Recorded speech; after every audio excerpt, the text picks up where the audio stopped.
This is the first episode of Losing Lost. It's a retrospective podcast about ABC's Lost. By retrospective, we mean we've seen it all before, so major spoilers ahead.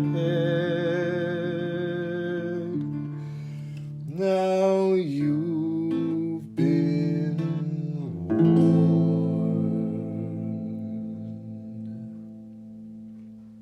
So, do you want to say it first? What I don't, I was debating saying it with the accent or not, but I don't think I can do it without it. But welcome to the pod, brother.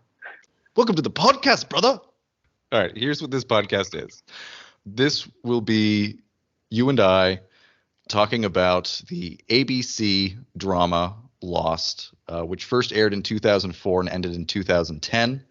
We'll be talking about our experiences with the show, our criticisms and critiques, the things we loved, the things we hated, basically what the show meant to us and why we're still fixating on it all of these years later. And it has been all these years later. It's been over a decade. So we should probably introduce ourselves. Would you like to go first, brother? All right. Yeah, I'm Derek Hobson, the younger brother. And what right or authority do I have to talk about this? None. But I at one time was a TV and radio broadcasting major, short-lived. And I've read a lot of the books that are featured in Lost, although I don't know that means anything. Yeah, we're going to get into that. We're definitely going to talk about that. I mean, I think it does go back to I've watched a lot of TV since, both good and bad.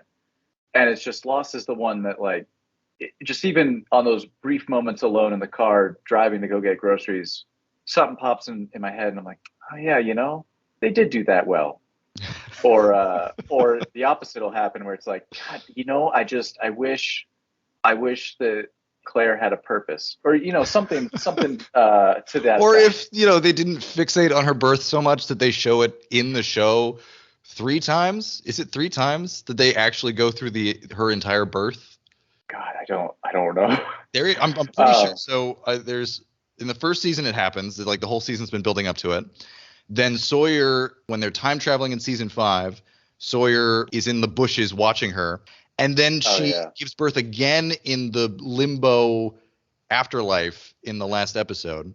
This will be a spoiler show because we are looking at this show as a retrospective with the idea that we have both seen it several times, I think. Well, and I feel like that'll play into, and for anyone still listening, this is a list of questions that we'll go over here to offer a little bit of structure to this. But that, because I do think that the retrospective part it was funny in reading both the questions that I prepared and the questions you prepared. I'm like, we simultaneously covered, it's like, presently, how do we remember these things, as well as now looking forward on the retrospective, what are we gonna be looking at? Okay, sorry, please introduce yourself, brother. Oh my God, that's right, we're still doing this. Okay, my name is Pierce Nahigyan, the older brother. I watched Lost. I watched a lot of Lost, and it really, I got into Lost later than the first season, and then stuck with it long after most of my friends and family had given up on it. When it was just sort of like, people were like, oh, you're still watching that show? And it was like, yeah, no, I am, because it's going somewhere. Because I listen to their podcast every single week. I listen to Damon Lindelof and Carlton Cuse, and I believe everything they say. And more fool me. So Derek, tell us, how did you originally hear about the show? And what got you to watch it? Thank you for the introduction. I'm very excited to talk about this because you got me to watch it, and specifically, I'd forgotten if I had, or if you had come to it independently. You either got as a gift the first season or brought home the first season, and I had no idea what it was. And at this point in my life, I don't think I had watched a live action show. I think I was still. This is exactly what I was going to talk about. So go on, but this is a big thing for me as well, and this is why we're doing this. Okay, so you go on, keep talking. I remember you telling me the only piece of this that I really remember is you telling me that it's a mystery show, Mm-hmm. and that part was very elusive to me because I'm like, how do you do a mystery show where every episode is part of the mystery? Because I'm like, I could understand if like one episode is a mystery, but not every single episode. Yeah. And you're like, well, you kind of have to watch it to figure it out. And I specifically remember watching it, the first episode, because you had mentioned too that you have to pay attention to everything. And specifically, the first episode starts, Jack's in the forest, passes by a tree with a shoe. And I'm like, oh, is that, and like kind of tongue in cheek, but being like, is that shoe important? And you're like, no. And then you pause for a minute and you're like, I mean, I guess it maybe. Like as though it's like maybe this is something that would come up later. And as far as I know, I don't think that shoe ever comes back. But I remember thinking like, huh, interesting. But then of course you get to the plane crash and like immediately sucks you in. Yeah. Much like the turbine. Yes. But, literally. but yeah, no, that I think that was how I started, and I think we just wound up plowing through the first season, like most of that day. And again, just being shocked too that this was a 44-minute long show, whereas like most of my stuff that I was watching was like 10 to 15 minutes long for an episode. So just immediately very gripping. So I want to jump on that too, because this is something that I was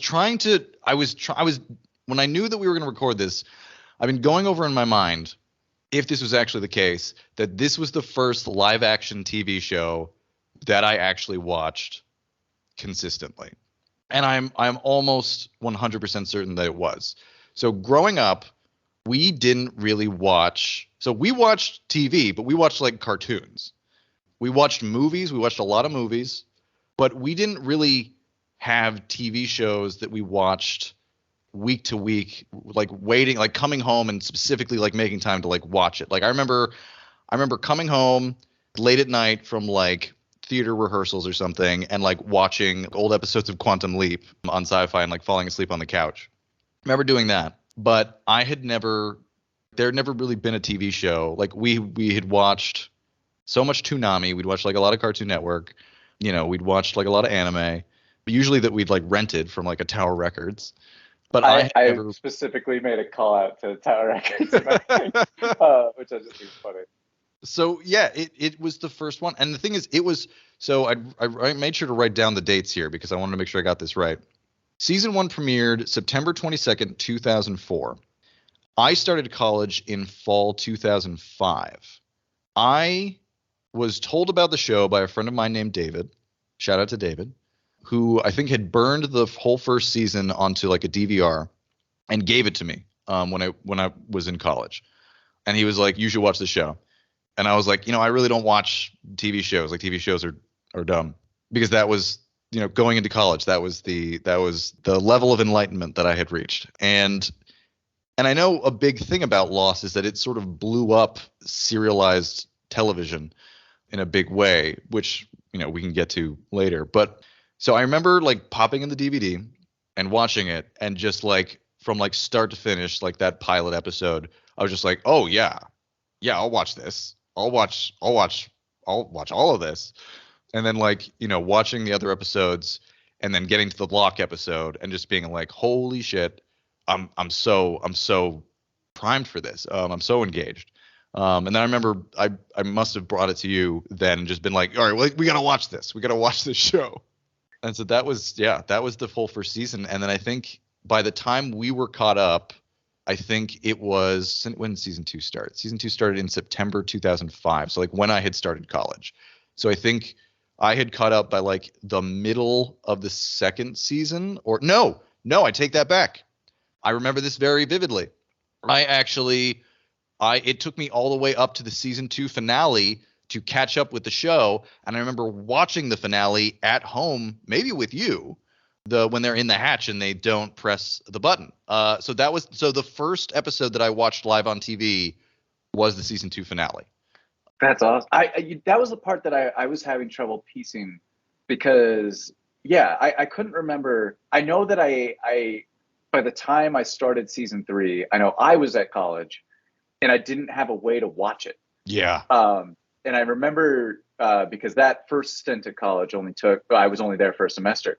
And I remember being like, oh yeah, well the first 6 episodes are like I think it was like on abc.com or whatever it was. It was, they had a player, ABC had a player that you could use after the show had gone live. And it was the worst. It was terrible. It was the most buggy thing. And I remember this because I remember in season 3, the episode where Locke gets pushed out the window. I had been waiting for this because they showed it in the trailers. And I was on a date. I remember being on a date with a lovely girl. And the whole time thinking like, I'm missing Lost. And I got to get home. And I remember like coming home late that night and booting up the ABC website and trying to watch it, and the thing just like would not load. And I literally watched it like in 5-minute spurts. Like that was how deep I was into this. Well then, yeah, I feel like that answers then the kind of the second or the follow-up question of like, how did you watch it? Which I believe, yeah, it was like certainly by season 3, I was watching every week, whether through the ABC player or not torrenting it and then watching it through another means. But yeah, and I believe that for me, that definitely continued through to the finale of the 6th season. Was that the same for you? Yes, although I want to say for the first 3 seasons for sure, and then maybe for the first 4 seasons, I remember the show was big enough that there was usually somebody, usually like several people in the dorms where I was living, who you could like round up to like watch like the show. I remember freshman year, sophomore year, a little bit of junior year, you could like find somebody who had a TV who was willing to watch Lost, and then after that though, it was really like, you know, you had to just find your own means. I'm trying to remember where and how I saw season 6. And I honestly can't remember. It was probably somewhere online. It was probably, nope. You know what? This is great. This is unlocking a whole bunch of memory for me. Do you remember Mega Video? Oh, yes. Mega Video, for those who don't know or who were too young to know, Mega Video was a site where you could basically watch lots of stuff that you're supposed to be paying for, and you could store like a whole like show or movie like in a Mega Video file, and you could like watch it. Yeah, I probably watched the majority of season 6 on Mega Video, to be honest. I remember finding some sort of New Zealand site that would play it, and the downside was, of course, that either the audio would be slightly off. Oh my god! Which, yeah, I like. Oh, yeah. Even it's like, how much do I love this show? If it's it's that stuff's so painful. Or it would be heavily pixelated, which was, especially in the jungle scenes, it could be very difficult. But I do distinctly remember because at this point I was in. I remember watching the finale, doing one of the finale parties. Mm-hmm. Of course, at the time, I remember enjoying the finale immensely up until the last 5 minutes. I remember that was the whole church thing, like that. Well, I'm sure we'll talk about that. That's the experience. So basically, like for at least 4 years actively, was definitely a all-consuming week over week, summer over summer show. Yeah, 100%. My senior year of college, I remember being on vacation with my significant other at the time, and like we made sure that we booked a room that had a TV so that we could watch the episode when it came out. And I remember it was the episode where, yes, it was a season 5 episode that ends with Saeed shooting young Ben, and just being like, what? How? What? And I was still so in love with that show. I think this is a good point actually to talk about probably both of our questions, which is how did your feelings about the series change over time? But your number one question, which was how did you feel about the finale of the show? So I'll let you take that. How I felt about the finale. I really enjoyed it up until the last 5 minutes. I remember that so distinctly. Like I remember watching Jack wind up a punch as he jumps off the cliff and punches Locke. Feeling real good about that. And I also remember, like Jack stumbling through the woods, dying, feeling pretty good about that. I do remember the whole church thing and the flash sideways. I think partly because at this point I was almost certain. And actually, I don't remember if this came from you or if this came from a book, but I remember reading about it's apparently specific to Australia. There's the religion of the dreaming. Did you tell me about this? I know we've talked about the dreaming. It's an Aboriginal belief. Yeah, and so I was so certain that at that point it's like, oh, no wonder they flew from Australia to LA so they could do the dreaming. That this was like because I remember. Okay, I think I read about this in the Houston Smith book, Why Religion Matters, and I think when I brought it up to you, you mentioned how the Max, the comic book, that apparently that's like why, like, because I remember watching, again, talking about cartoons, that was one of the animated movies or shows that we saw that like there was a primal Max and then there was also Max in the real world. Yeah. And that was far too heady for me. I just remember being like, this animation looks cool. Yeah. That cartoon is still too heavy for me as a 36-year-old man. That show was wild.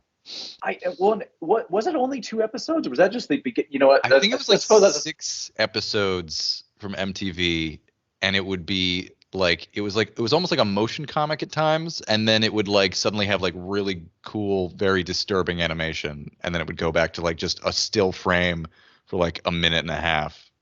But yeah, I thought that like that idea of like the dreaming and in these flash sideways where you're getting these more suitable lives for the most part. I remember there was a couple caveats. Yeah. Oh, they did do it. And then so when it turned out that it was like, no, this is the actual, this purgatory, they're all dead. It's like, oh. So that was extremely deflating. And I really did. I was like, man, if they had ended the show before everyone goes into a church, I think it would have been fine. Really? Yeah. That was the thing. Like that was your cutoff point. Yeah, because I really did enjoy everything that was happening up until that point. Well, I say enjoy, because I'm sure we'll get to it as we get to the seasons. But and I partly blame anime for this. But animes and video games, and specifically Japanese video games, they have a tendency to do like mixed metaphors where they will talk about things in a very blunt term, like Sonic Adventure 2. Who is this? The military organization? They're called Gun. They're the bad guys. It's like, oh, got it. Like hit you over the head with it. But then they'll also do stuff that then gets very metaphysical, and it's always the stuff that apparently everyone else either understands or glosses over. Because I remember playing Final Fantasy VII, and actually that probably just should have started with this as the example, but their military group is called Soldier, and they're the bad guy. But then at one point, they, you find out that the main character is a clone of another character who has absorbed the memories of the person he was cloned after. And I'm like, this doesn't make what is happening. That's the plot of Final Fantasy VII? I've never been clear on the. I don't want to, in case anyone listens to this and I'm sure, because I know that has its diehard fans. I can't pretend to know the plot of Final. This was a while ago, but I mentioned this because it was that kind of stuff where it's like they would beat you over the head with something so blunt where it's like, oh, they joined Soldier to become soldiers. Right. But then give this thing of like, how do you unravel this? And I feel like Lost, especially with the finale, was very much like that, where you get Jacob being like, oh, and this island is like a cork. And then you find out, oh, you were being literal. Yeah, it's literally a cork. And that's kind of that was the kind of stuff where I'm like, I don't think it needed to be a literal cork. That seems like I don't know what happened there. But yeah, I feel like they did a lot of stuff like that where, and I know. Or there's like a wheel that you actually turn to move the island through time. Like yes, it's an actual donkey wheel that you. I'm going to move the island. Oh, literally. You like. So remembering now, doesn't Ben say something to Locke where Locke is like, "Where's the such and such?" And Ben's like, "Oh, it was a metaphor, John." But then it turns out it wasn't a metaphor. What am I thinking of? he was like, imagine there's a box that would like grant you. Right, the box. Yes. And then And- oh man, I can't wait to get to that. That's Yeah. Like the box is a metaphor, John. It's like, don't talk to him like he's an idiot. Nothing makes sense on this stupid island. You can't be like, oh, are you dumb? Okay. Anyway, continue, please. I'm sorry. That'll be no. I mean, I think that's what is like. Yeah, it's like at least for me, I only ever encountered this with mostly like the animes, the Japanese media, where it was like you would either get something that is very blunt or something that is so tangled. And I feel like Lost did a lot of those types of tropes, especially towards the end, where it's either it is literally a cork, and so I think that the ending for me didn't fulfill what I felt that it promised. But as far as how I've softened to this over time, I think I've rewatched the first season 4 or 5 times all the way through. Yeah. And I stand by it that I think that's one of the I feel like that season is great. I think everything in there, the ideas, because this is part of the longevity of it. What I loved about this, especially in hindsight, is how that idea that, in a writer's room, when you have that brainstorming session, you have that blue sky session of like, this show can be anything. Even if you're writing a medical drama, you can be like, oh, did you guys see Tiger King? How can we work that in? Like ideas are just bouncing off the walls. Not only do you have like this diverse cast, but you also have like each episode can be a different genre of Saeed's can be like a war or action show. Hurley's turns it into a sitcom. Kate's can make it into a heist. And you have all these different genres jam-packed into one show that doesn't feel inconsistent. And I loved that as a playground that I really like. I had no idea what to expect, but there was this like through line that would keep you coming back anyway, because it's like, oh, it's all tied together. You do remind me that really was the initial draw of the series, is that literally like every single episode could be a different thing. And as the show progressed, it really became its own Lost thing.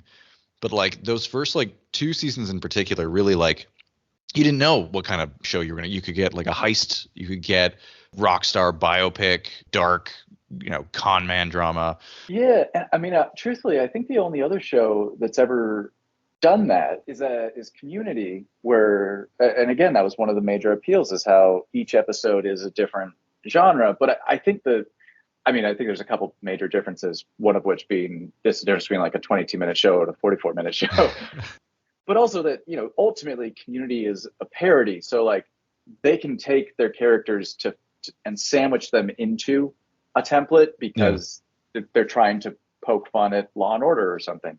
Whereas because Lost ultimately treated itself like a drama, it still worked structurally, even if like Hurley's episodes, I think in particular, just so sitcom-y in nature, but it didn't feel out of place, or like they were trying to squeeze him into a template. So I think that's one of the things that, in terms of like how, basically being disappointed in the finale, but in terms of how I feel about it over time, I think that's something that I really enjoy, and I wish more shows went to that extreme of like, this can be anything. But yeah, how did you feel about the finale? And how do you feel about the series now? So I'm gonna bring up the thing that I think we've talked about maybe the most about the show, which is that my main issue with the finale, because I think I liked the finale in parts. There were things that I wanted from the show that I realized watching the finale that I wasn't gonna get. What we've talked about the most, I think, about the show is that it was always purgatory. It was always meant to be. So season 1, I firmly believe the island was purgatory. All these people died in the plane.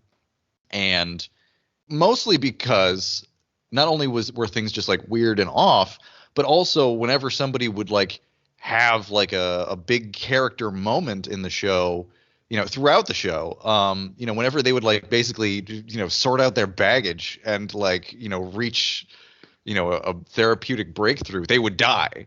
And it was, I had always thought that it was basically like that's what the island is. It's a place where you go after death to basically finish your unfinished business, to like let go of the stuff that you're holding on to. Now that doesn't explain like, why the pilot gets just murdered right away.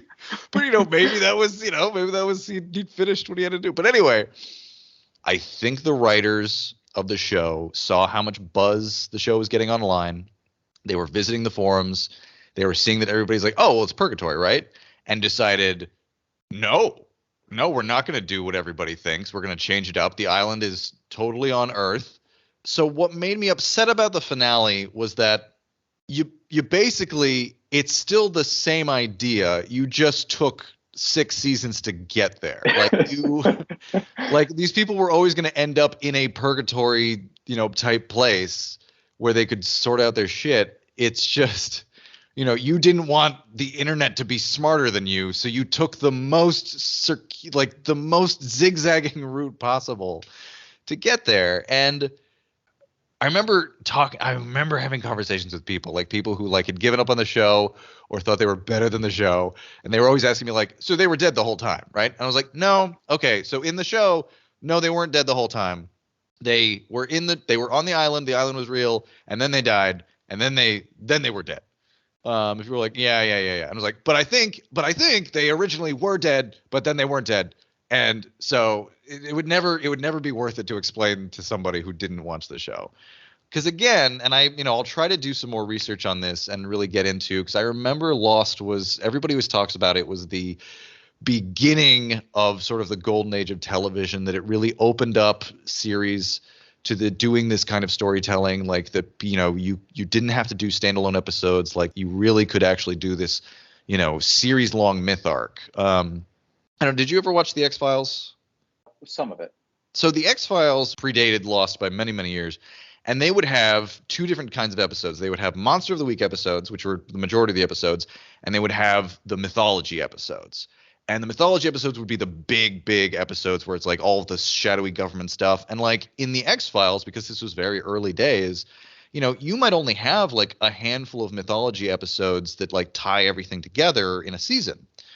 Like that at the time, people were just sort of like, it was really risky, it was really bold to do something like that. Because outside of doing like a season finale where you'd have like a 2-part episode, like, and I remember reading this about Star Trek as well, where like, networks were like really scared of doing like 2-part episodes. It's like people need to be able to tune in every single week, not knowing anything and not feel lost. Hey, that's the name of the show. And so Lost was like a big gamble to say, it's going to be one big long story. And I've completely forgotten where I was going with this. I'm sorry. No. Because I think if you'll permit me, I think I know where you're going. Go for it. We're talking about how you think this was purgatory, and then everyone caught on, and they were like, "Well, let's get out of this corner." And then you went into the X-Files and stuff. And I think that what we get with like pretty much the first, I'll call it the first 2.5 seasons, even though it's really like the first 6 episodes of the 3rd season. But like the whole cages thing, like basically like that was where they finally like the 2 opposing forces converged, or rubber meets the paper, whatever you call it. I think that they had purgatory. They also knew they had a hit, and so I'm sure that it was partly the network being like, okay, so keep this going, and they're like, oh, well then it's not. I think it's simultaneously like writers being like, how do we get them out of purgatory? Yeah. And then also being like, also, how do we just keep this going if it's purgatory and everyone already knows it? And so I imagine those 2 things came to like basically. Because then you have the arguments like, if they're always dead, how does any of this matter? It's sort of like if a movie is all like a dream, why does any of it matter? And to that I say, it's about character growth and spirituality and, morals and philosophy. But to which I think a network executive would say that's all nonsense, which, it's fine. Yeah. No, I mean, I definitely, I think that that's something that I struggle with a bit. I remember reading, it was some guy published a thing, I remember, where he called it, when you jump on a journey like this, it was something that, especially when the creators are constantly saying that there's a plan. Yeah. that, it's not so much the Schrodinger's cat or like what's in the box kind of thing that's exciting, but he's like, if someone is telling you a riddle, you expect there to be an answer to the riddle. It's not, you can't just like be like, oh, what's black and white and red all over? It's like, newspaper. No, keep guessing. And there has to be an answer because you're trying to piece it together. And so if the other person isn't going to bother, why did you waste my time? Why did you do this? Yeah. What are you a madman? I think that's where some of it comes from. And I like you were saying too about like what you want the show to be versus like what it was. Mm-hmm. I go back and forth on the purgatory thing because I definitely see it from that perspective of like, yeah, if everyone's dead, what is the point? Yeah. But and I'm sure, especially when I started watching it, I feel like I would definitely not be like, I don't care, they're dead. But I will say that, yeah, as someone certainly that is older and cares about the more heady conversations of like, what is faith? What is the show? I think things about this definitely hit differently being in middle age now. Yeah. To where like, yeah, and I think that's especially true of like, I think it would make more sense in terms of why so many people want to get off the island, because I do think that that's something I struggle with, and I know it's something I'm looking forward to in rewatching is like, why would anyone leave? Like, and I think specifically, like, I think even at the time, the Michael Walt thing was the one that was most apparent to me as like, hey, Walt doesn't have to go to school. Michael doesn't have to work. You guys have all the time in the world to bond together. Why would you want to leave? Yeah. And I am really curious as to, and like, if it's purgatory and like, it's like, well, we don't want to be dead. I think that there's a way to make that argument of like, well, yeah, how do we get back? But I also think, Rose and Bernard had the right of it. Where it's like, guys, we're on a beach. Let's hang out. That's exactly what I was going to say. Like having them at the end just be like, no, we're retired. Like we're not playing your game anymore. It's always the same 6 really pretty people getting into all this drama. It's like, no, we have the dog. We built a nice home. We're going to stay here and we're not going to fight. We're fine. We're fine. That's also, sorry, just briefly, speaking of the dog, and because I realized I wrote this in my notes, and I forgot to mention it, but in the same vein of like, Hurley's thing can be a sitcom, Saeed can be an action movie, all that stuff. I realized like Lost is also the only show that I know where if you had told me that the whole show was happening through the dog's eyes, like I remember there's at least 2 fan theories out there that were extremely compelling about the dog being integral to the whole plot of the show. And I was like, I think that's what makes it so different, is that what's wild about that is that when you play Silent Hill 2, and if you were to get like the dog ending, you get that it's a joke. Yeah. It's not like, oh, this is what the creator, it's like, no, it's a gag. But if Lost had done that, where it's like, oh, Vincent is controlling the Swan Station, you'd be like, oh, yeah. Like you'd actually like be like, no, yeah, that makes sense. I think, So I think one of the greatest moments in Lost and one of the most frustrating moments in Lost, and I'm probably going to say this about every single episode, is the season 6 episode with Allison Janney, where she's like the mom of Jacob and the Man in Black, who the lady gets to the island pregnant and she's asking Allison Janney all these questions, and Allison Janney says, every answer I give you will just lead to another question. And on the one hand, it's the writers telling the audience nothing we ever tell you is going to be good enough. And that's you're right. You're absolutely right. That's fine. That's fair. But on the other hand, like you're saying with the riddle, you got to tell me something. The answer can't be it's just a smoke monster and that's what it is. Really? That's what I've been waiting for. Well, and that I mean, I think that's also a big part of it, is that there are certain things that, if the smoke monster appeared in a single episode, mm-hmm. and later on, like, 6 years later, they're like, oh, that was just a smoke monster on the island, I'd be like, all right, I mean, weird, but okay. Because that's how I feel about like Kate seeing a horse. Yeah. Because I'm like, what was that horse there? And it's like, I think someone else sees the horse, so it's like, oh, okay, so there was a horse on the island. But because it was in one episode and was gone, yeah, not a big mystery. But you bring the smoke monster back 1,000 times, and each time it does something slightly different. Like I remember so vividly reading about when it was seemingly like taking pictures of Mr. Echo. Yeah. And it's like, what is going on? Yeah. I'm like, I don't know. He's having a moment. Like, I just. Yeah. I remember the wiki for Lost. We could talk about like in its own episode because it became such a huge thing. Like, and I know that the wiki goes like it'll go through every single thing. Is like, was Kate's horse the smoke monster, or was it just in her imagination? Was Hurley's imaginary friend the smoke monster, or was it just his imagination? It would like there'd be arguments for, arguments against, and I think sometimes like the creators would like clarify like when it was, when it wasn't, and it's like, you can't.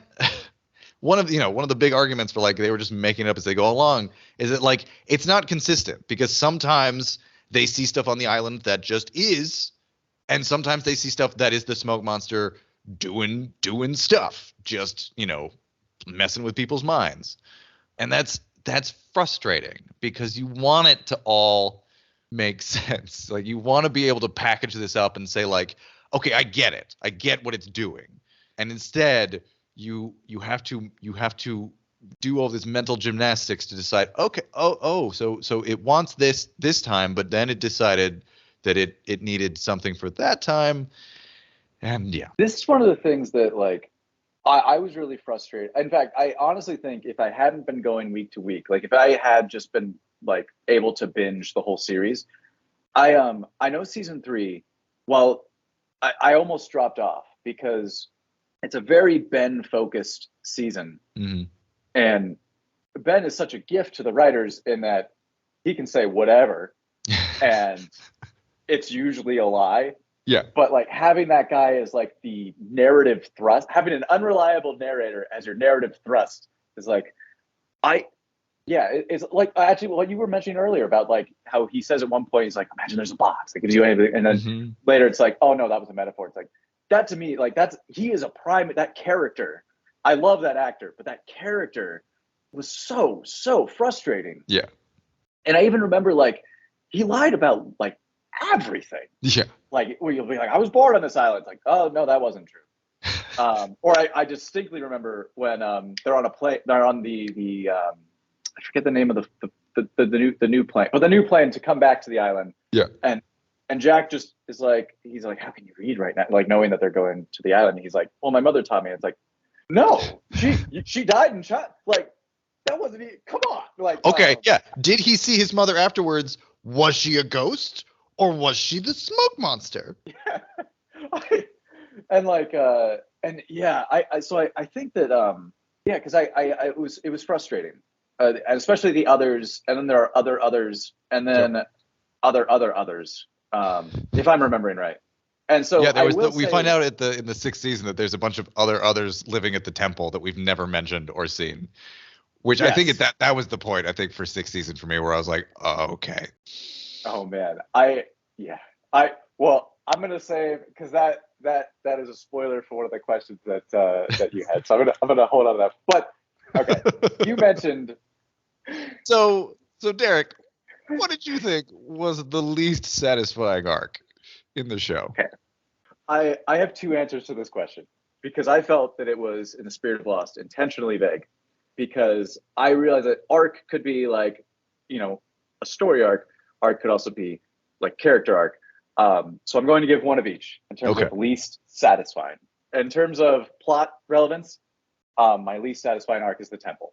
Suddenly comes out of nowhere, feels like a lot of buildup. And I remember once we get there, I'm like, what are we doing here? Yeah. And what are we doing? We spent 3 episodes, pretty directionless, with a bunch of unlikable characters, new characters, and then they all die. Yep. And there's a magic bath that they give Sayid. Yeah.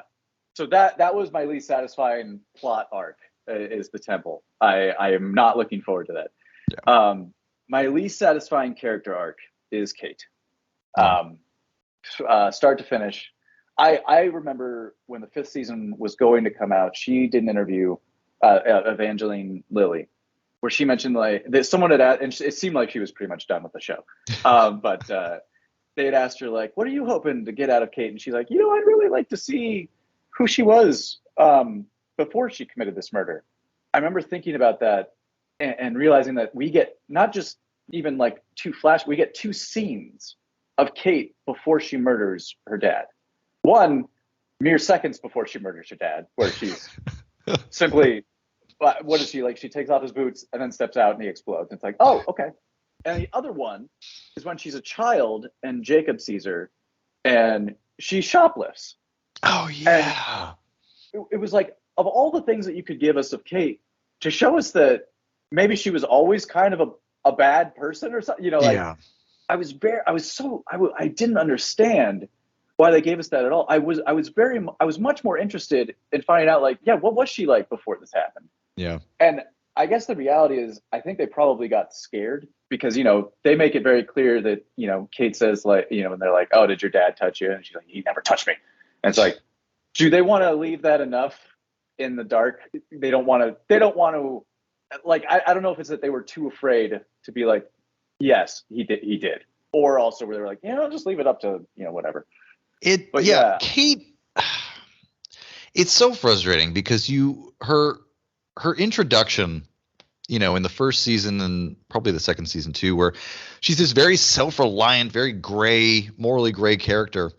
And by the end of the show, her entire character is basically she's just part of the love triangle between Jack and Sawyer. And it's terrible to see, like, the only, like, really prominent female character on the show is reduced to that. And all of this agency that she should have had, being somebody who's been on the run her whole life and who really should be able to handle pretty much anything that, most of the islanders throw at her, is just reduced to crying and screaming for Sawyer or Jack.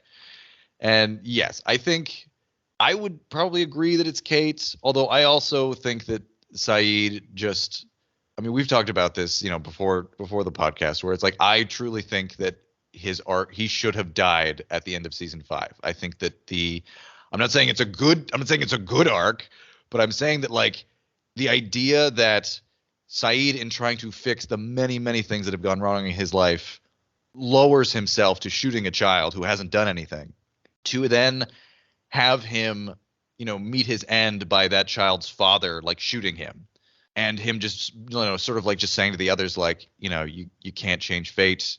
I regret this. It would have been, not great. Great's the wrong way to put it, but it would have been more on a story level. It would have been more satisfying to, like, if he doesn't die at the end of season 5, like the whole first episode of season 6 is just him, where we just see, like, he knows he's dying, and he basically is making his peace with the remaining characters, and he's here on this island, and he talks about his life and all that. But because you have all of these actors eventually got sort of locked into these contracts, which I think is also what happened with Desmond. They can't write them off because they have to be there till the end. You have characters that stick around longer than they should. Yeah, I remember seeing, like you were talking about, like, behind the scenes interviews with Kate, or Evangeline Lilly, where I remember her talking about being like, yeah, I don't think I'm going to do acting anymore. I think I'm going to go off and do some philanthropy. Just you can see, like, just the toll that this show took on everybody, except for Naveen Andrews, who every single interview from even, like, season 1 on was just kind of like, yeah, whatever. I just do this show. I don't watch it. I don't know what's going on. I just read the lines that they give me. I don't care. Before I linger too long on the Saeed thing, let me ask you the same question, which is, what would you consider to be the least satisfying arc? Oh, man. Because is it Saeed or is it something? Because I know, like, obviously his ending, I think, like, season 5 on, I think, is just a mess. But yeah, I am curious if that is what you would consider to be the least satisfying, or if there was something. I don't want this to be. I knew you were going to ask this question, and I still don't really have a good answer. I think on one hand, my answer is Desmond, because he's possibly my favorite character. And for me, his story absolutely ends at the end of season 4. He gets together with Penny. He gets off the island. Done. If this were a book, like if this were a book series, like that would be the end of his book. You'd never hear from him again. And that's great. Because there has to be, prior to us finding out that all of these characters have been brought here for a reason and they all could be the next Jacob or whatever. My idea was always that people come to the island for a reason. They're drawn there because either the island needs something from them or they need something from the island. And I mean, the constant is hands down. I mean, it's the top rated episode on like Rotten Tomatoes, I'm pretty sure, if not the pilot. It's the one that most people like point to as like great. It's my favorite episode. I mean, it's and I know that's not a hot take. It's a great episode of television, and you need all 4 previous seasons to get to that point for it to matter, for it to mean something. And to see him get together with Penny at the end and be like, oh, it's so great. And then season 5 rolls around and like there's like that scene of him like on the boat talking to his kid, and you're like, oh, huh, that's okay. So I guess maybe he's just back for an episode. It's like, no.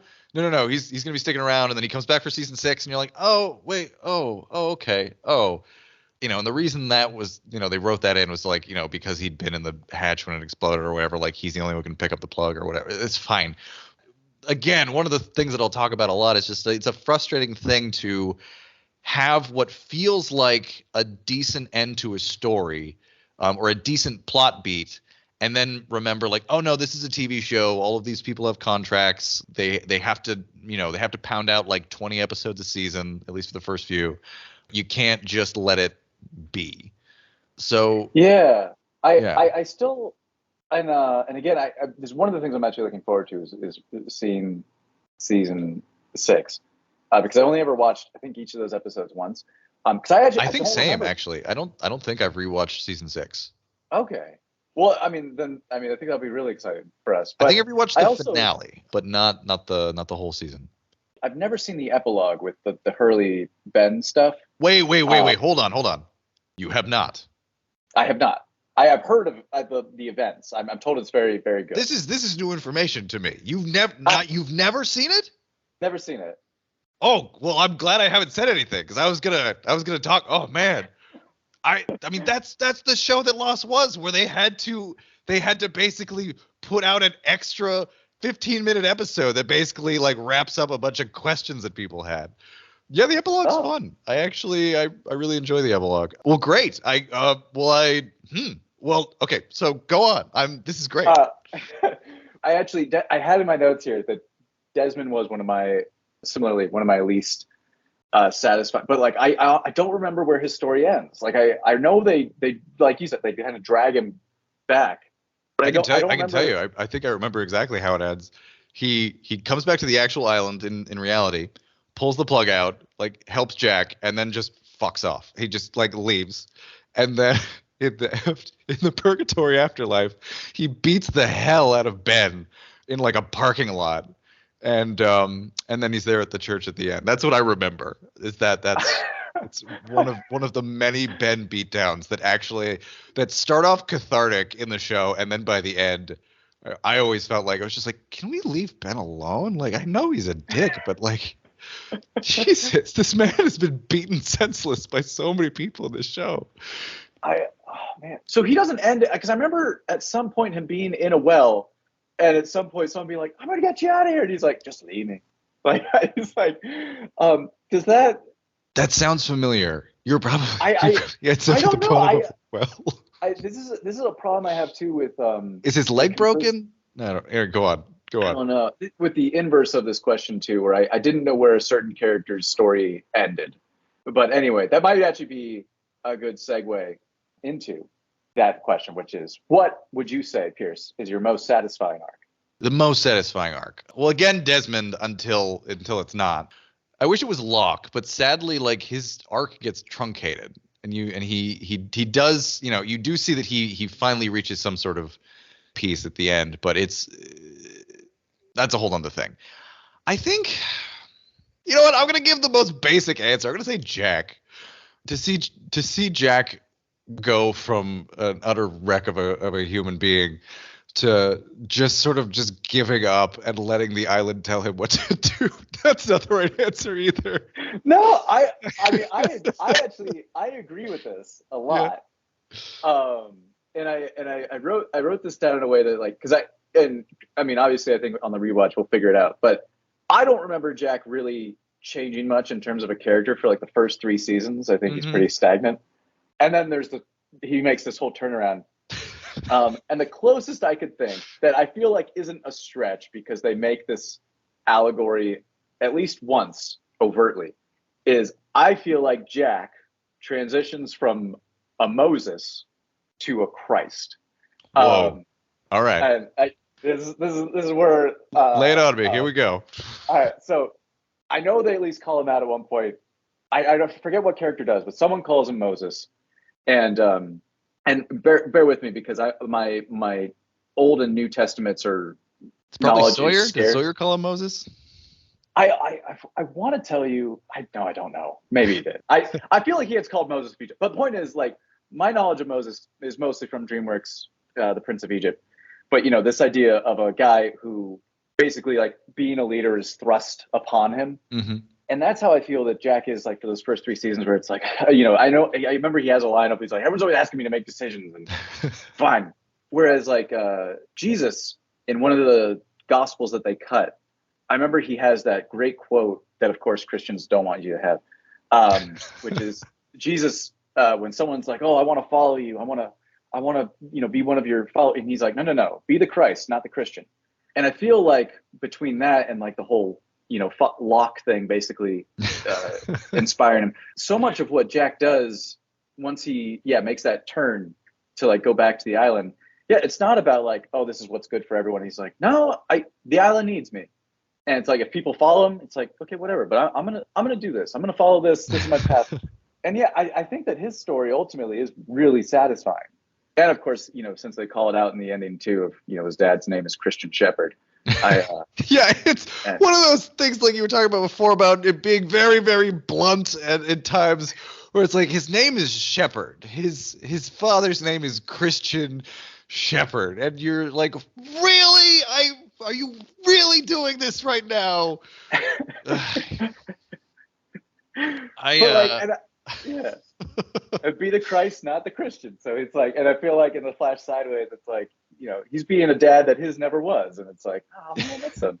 I think when I think of Jack, I think of him spending the latter half of this series, like from seasons like 3 through 6, of just those crazy eyes. Just, what are you talking about, Jack? What are you talking about, Jack? I remember there are a few things that we used to say to each other a lot. Remember that was one. The other one was like, I don't know you, brother. We just yelled at each other from like across a room. Two of the dialogues that I really enjoy, and sorry, in my notes, I have in here Sawyer as a satisfying arc, but like, I don't remember what happens to him season 6. He chills out is what happens to him. Exactly. It is in a way it's satisfying. It's like that his like character arc kind of wraps up in season 5, where it's like it happens during the time skip, where it's like actually he's doing good. Like he's got a good life with Juliet, and he's just chilling. That's also my most satisfying plot arc is the Dharmaville. I think that was just really? Like from start to finish. Yeah.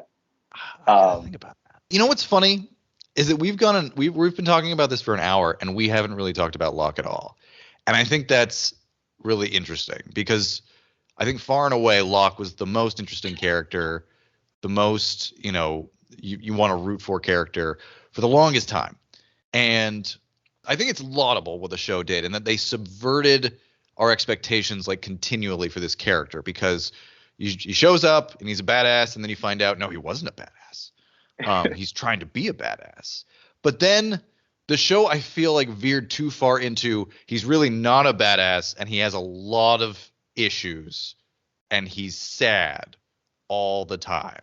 I remember reading an interview with Terry O'Quinn, the actor, where he's like, the one thing I told him was like, I was like, please, I don't want to do any more crying scenes.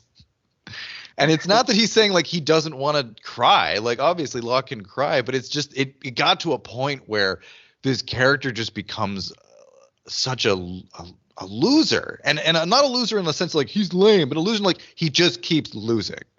And he goes from this person who feels that he has faith in the island, that he's spiritually led to, he wants to be Jack, he wants to be a leader, but he feels that we're here for a reason. He says it all the time.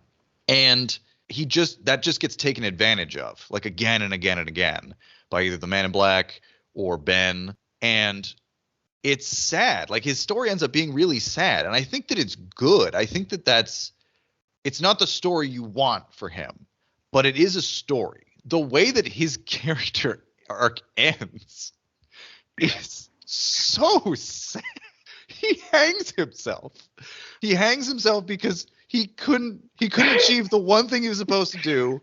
And then in his one moment of like this of Ben being like, "Oh no, don't kill yourself, John," and he's just being like, "Okay, good, I have a friend," and then he just is murdered.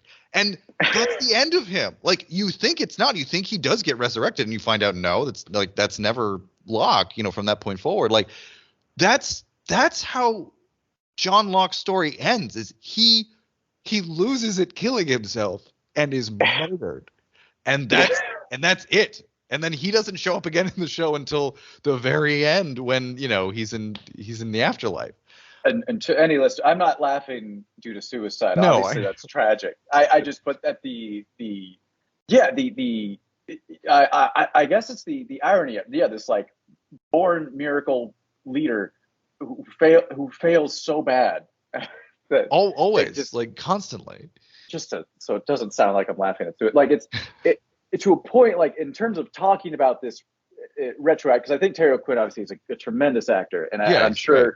When those scenes happen, I'm going to be sad. But like, to the same degree that like, Hurley's episodes in reality are, horrifying. Like, I remember like so many people die. If someone gets hit by an asteroid, like, but it's to the degree, to such a hyperbolic degree that it's like, I think it's meant to be funny. Yeah. I don't think you're wrong for that. And so like, yeah, like in thinking about, not certainly the moment to moment of Locke, but like, yeah, I mean, yeah, when you think about his character arc in a snapshot, like, yeah, it is a just genuine tragedy, start to finish. It just, yeah, it's but I will say that I have him down as the thing that I am most looking forward to in a rewatch. Yeah. Because, and there's a few reasons for it. One was, even though I think we're both in the same boat of like, yeah, he starts a loser, ends a loser. Wants to be special, isn't special. Like, God. And even though I know that they very much so seemed as though they were writing the show by the seat of their pants, I do like the idea that both Jacob and the Man in Black are fighting over him. Mm-hmm. And literally something that didn't cross my mind until we started talking about doing this podcast was I was like, the island heals people. And we know, because we see it, Jacob heals Locke's legs. But on the same day in the plane crash, as his legs are healed, he's also scarred across his eye. And I was like, I wonder if you can read enough into this. No, like, and again, knowing this and watching the show now from start to finish, if like that could be viewed as symbolic of like he's so focused on the fact that his legs are fixed, presumably from Jacob, doesn't realize that the Man in Black has marked it. Like that he's like if everyone's healed, but he gets scarred and that scar stays, like, I'm like, I wonder if that's like, again, I know that they didn't know. I'm interested to see, especially with him and the smoke monster. I'm so curious to see how much of John is being pushed and pulled from those two opposing forces. Yeah.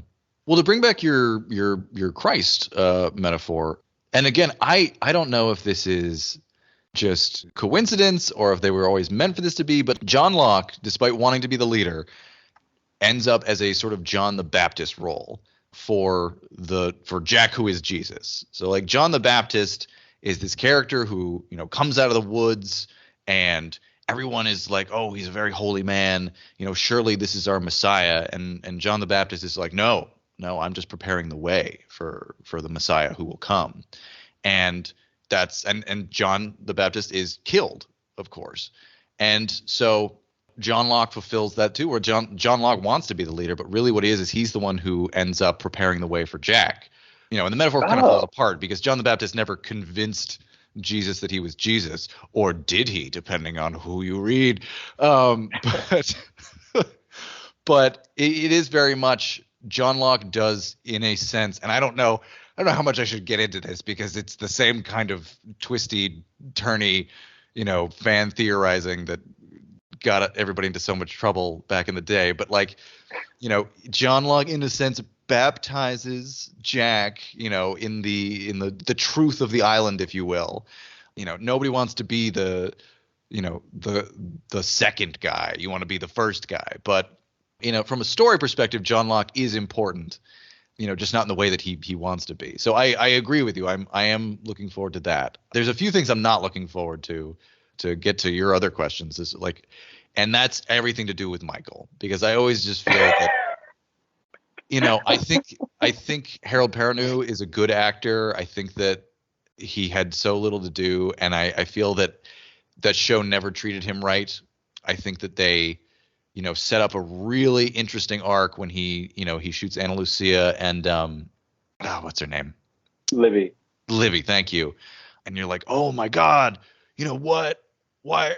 Has he been converted by the others? Like, what is this all about? And then to find out they didn't tell him to do that. He just did that because he was looking for like a distraction or something. I know I'm not getting the details right here, but I feel like the show let down this character who you think at the time is like making the ultimate sacrifice because he's trying to just get his son back. And then it turns out that the only defining characteristic of Michael is that he wants his son back and never gets his son back. And then they just bring that character back literally to die. And he even says, I'm here to die in season 4. Like, it's everything about that character feels wrong to me. And I feel bad for the actor who had to do that role. I feel bad for the character who it feels like they really shortchanged him.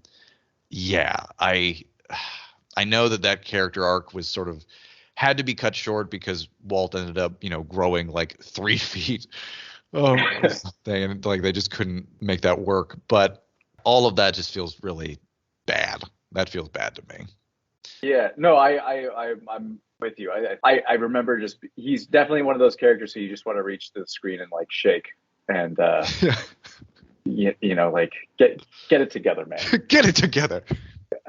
And again, like to me, it still goes back to like the question of why does anyone want to get off the island? Because like again, like knowing that he fought for custody of his child but wasn't making enough money. It's like, hey, you're on an island. Money has no object here. Like like I think that's one of those characters that I'm like, yeah, I want to understand more of why they're trying to get off the island. Well, I think the simple answer is that all of these characters want to go back to the world they know, right?